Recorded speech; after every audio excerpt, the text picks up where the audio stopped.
Hi friends, எல்லாம் எப்படி இருக்கீங்க? நல்லா இருக்கீங்களா? நீங்கள் பார்த்தீங்களா, எங்கள் அல்லு இந்த அலினா வந்து எங்கள் நெய்னா பிள்ளை. எப்படின்னா பாசக்கார அப்பா இல்லை இவர். எப்போவுமே இவங்க ரெண்டு பேரும் ஒன்றா தான் ஒட்டிகிட்டு உட்காந்துருப்பாங்க.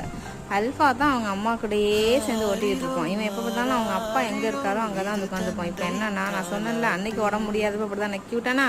இன்னைக்கு என்னன்னா, நேற்று தொண்டையில் முள் மாட்டுனுச்சுலப்பா, இன்னும் அந்த முள் வெளியே வரல. அவனும் எவ்வளவோ ட்ரை பண்ணுறான். நானும் வாயை பொழந்து பார்த்துட்டேன். சைடில் பல்லு கிள்ளில் இருக்கானு, பல்லுலலாம் இல்லை, தொண்டையில் தான் ஏதோ மாட்டியிருக்கு. அவனும் எவ்வளோ ட்ரை பண்ணி பார்க்குறான், வரமாட்டேங்குது. என்ன பண்ணலாங்கிறது யாருக்காச்சும் தெரிஞ்சால் சொல்லுங்கள், கொஞ்சம் பார்க்கலாம். இல்லை டாக்டர் தான் கூட்டிகிட்டு போகணுமானுன்னா அதையும் சொல்லுங்கள், செஞ்சு பார்ப்போம்.